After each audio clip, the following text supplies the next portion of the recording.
I'm Jim Price, and today I don't want to do anything. Since its inception, Crank It Up has been a community channel, and my upcoming paternity and Kickstarter leave seems like a great opportunity to reinforce that concept and get some guest hosts in. So we are doing an unexpected party series with unexpected combos and unexpected guest hosts.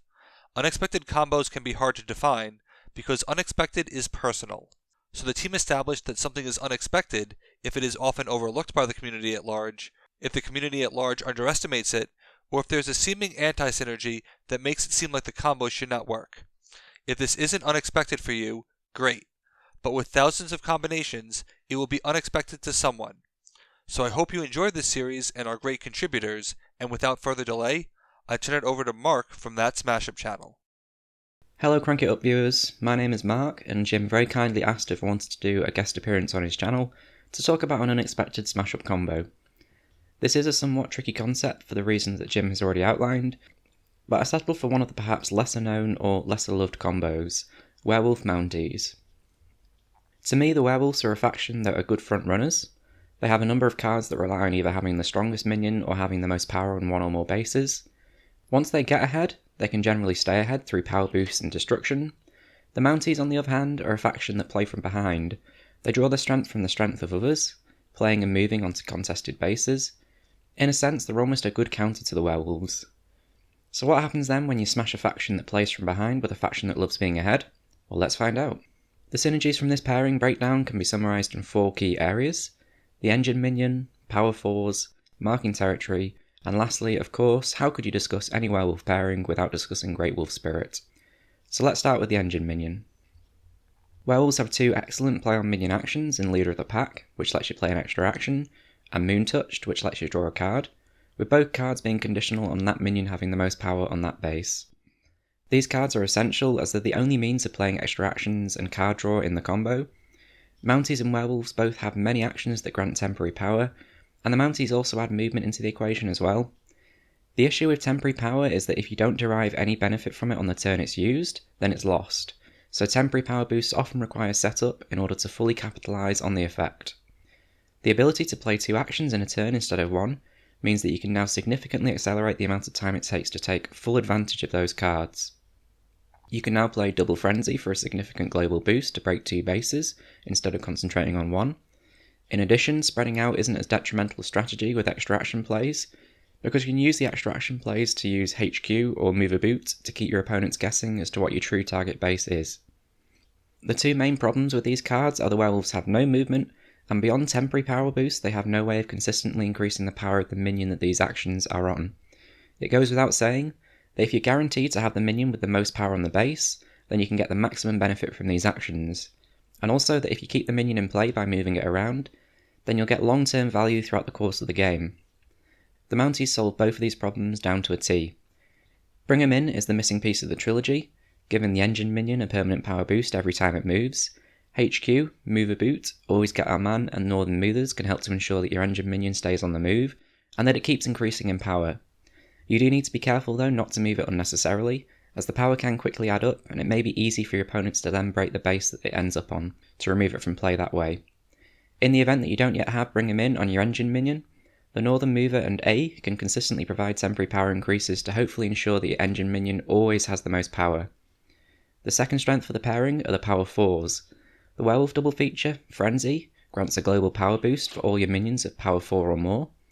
This card should absolutely be used as a means of breaking multiple bases at the same time, possibly even playing them at the same time using Leader of the Pack. The Howlers come into play as a power 4. The Teenage Wolf can be made into a power 4 using its talent, so the werewolves could in theory have 7 power 4s in play at the same time. And the Mounties complement Frenzy tremendously. The Walker-Nuts should always be coming into play as a power 4. The Northern Movers and Mountie Major are already power 4s. The Dudleys in combination with A and Northern Mover can move to a base and feasibly be a power 4, and 2 copies of Power Poutine can easily increase already played Howlers up to power 4.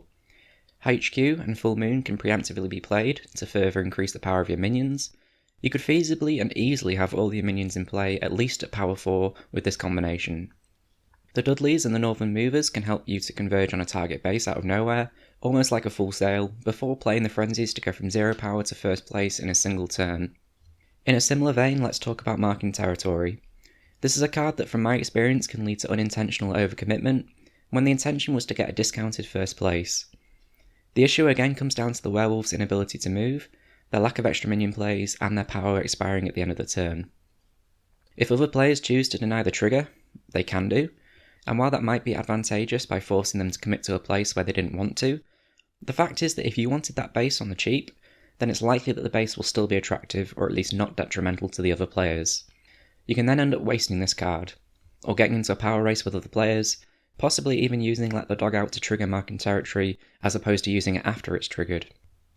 While the Mounties can't do anything about the extra minion plays, as explained they do help to resolve the lack of movement. If it does come round to your turn and marking territory has triggered and people have chosen to put one minion on for the hope of points, if you then know that specials aren't a factor, you can move your power away from the base, leaving just enough power to guarantee first place. Again, the Dudleys are a great candidate for this, but the Mounties pack a lot of movement to create an incredibly efficient base break with marking territory. Finally, you may already think this combination is great, but I haven't even talked about Great Wolf Spirit yet. This sends the pairing into overdrive. And I won't labour too much on Great Wolf Spirit itself, as you're probably already aware of how overpowered a card actually is, but I will talk about how the Mounties benefit from it. To get Great Wolf Spirit into play, you need to have the most power on at least 2 bases. The potential problem with this is that as soon as Great Wolf Spirit comes into play, you don't get long to use the Titan because you were already ahead on the base, so there's at least some commitment there, and this card is such a threat that others will break the base to deny you any kind of long-term value from the card. The Titan isn't mobile, so once it's on a base, it's stuck there. But if the Titan isn't mobile, then the next best thing you can do is to make your minions mobile, and like marking territory, the Mounties can help you leave the base once Great Wolf Spirit has arrived, to try and maximise the length of time it's in play. Northern Mover can become a boost and a move, or even a leader too if the power is needed. The biggest addition though are the Dudleys. A Dudley can now leave a base as a 2 and return as a power 4 in the same turn, provided of course there are opposing minions at both bases. That's significant for 2 reasons. Firstly, I've already talked about the significance of the power 4 threshold for Frenzy, and now Dudley can do it on its own with the Titan in play. And secondly, because if the target base is the one that you're on, you can now get back, which effectively makes the Dudley talent gain 2 power until the end of the turn. So I've sung the praises of the pairing, and now you probably think it's the most broken pairing in Smash Up. Sadly though, it does have its flaws, which is possibly why it doesn't leap off the page as an obvious pairing, at least not to me.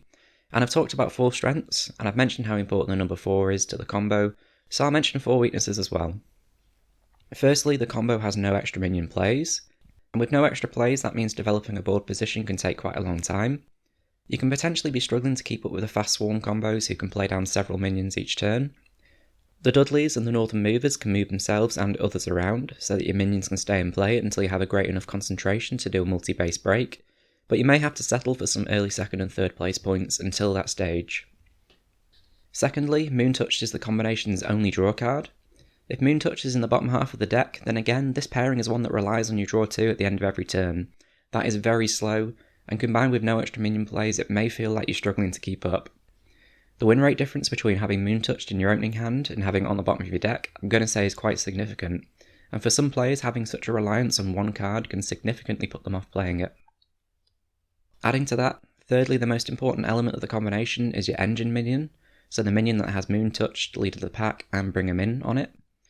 While you can protect this minion from destruction in the combo, if it gets returned to your hand, rushed on a base, shuffled into the deck, or the actions get destroyed, stolen, or transferred, again the power of the combination falls away, so if someone else has picked fairies, you probably want to steer well clear of this.